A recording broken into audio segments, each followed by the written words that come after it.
Hi, I'm Bethany Hardy, and I am the director of the Counseling Center at Burke Community Church.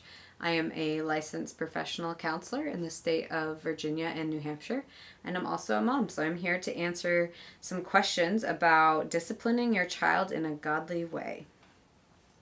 The first question is, how can I get my toddler to obey me? One of the things I found to be the most helpful is giving your toddler choices. They like to be independent and do things. So if you say, do this now, then they're inevitably not going to do that. So if you give them the option, you can either take out the trash or you can take out something else or do another chore. Then you're giving them the option to decide which one they're going to do, and 9 times out of 10 they will do one or the other. So that can be the same in terms of if you're telling them to come get your shoes on, you can say, one of the phrases I use a lot is, I will give you 3 seconds or mommy will help you. So it allows them the 3 seconds to go put their shoes on by themselves. If they don't do it after 3 seconds, then I pick them up and I help them do it. So it gives them the option to have that independence before I am helping them do it.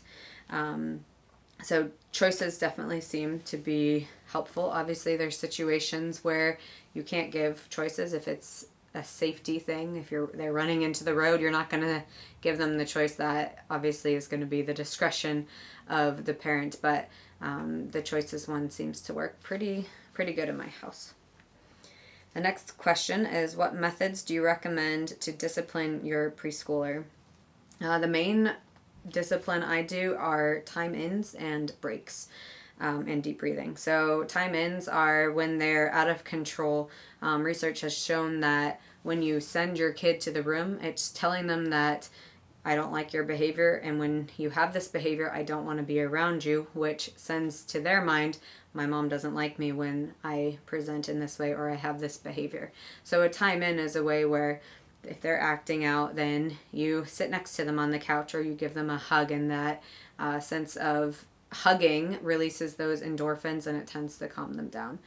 Sometimes they're just too amped up and too angry that you can't hug them or they'll punch you in the face. Then you just sit next to them, rub their back, rub their head, knowing that, so that they can feel that they're still loved even though they're having these big emotions. Another thing is deep breathing and breaks. So we do a lot of breaks. They're not, I wouldn't call it discipline. It's more if they're having a hard time self-regulating or calming down. It's not intended to be a discipline. They have a couple of chairs where they can go and take a break to calm down. They take a few deep breaths, sometimes on their own. Sometimes I have to help remind them to take deep breaths, but they know that they have an area that they can go if they're feeling overwhelmed or angry or upset, and they can go and just kind of calm themselves down and learn how to self-regulate. So another thing with disciplining is setting boundaries with the kids. So I will, if my son is hitting my daughter or my daughter is hitting my son, I will say, I understand you're angry. I will not let you hit your sister, and setting that boundary and remove the one who is being hit from the situation. So that they know, okay, this behavior is not wanted, but my mom is not mad at me, not yelling at me. And also mom is keeping my siblings safe for me hitting them. So setting those boundaries. I know you're feeling angry.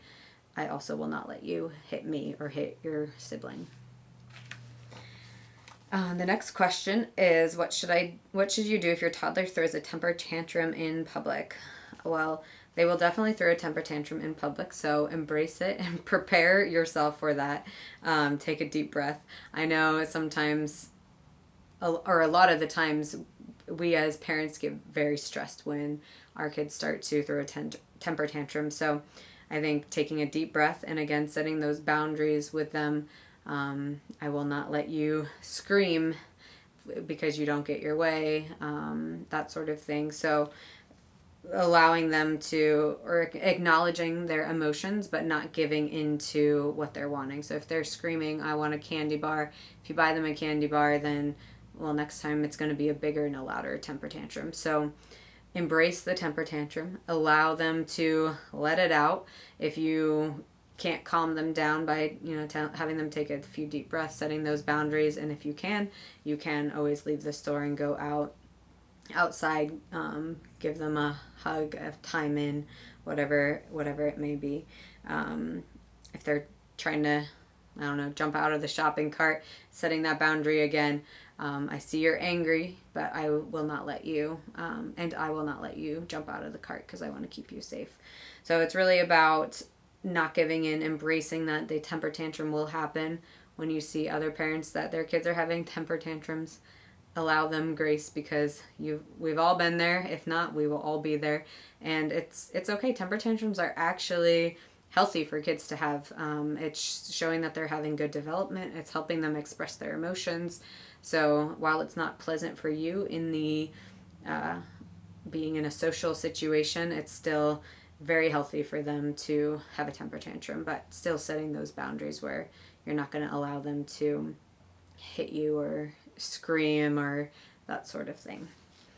And that is the last question for this topic. So join us next time for the next topic on parenting. Bye.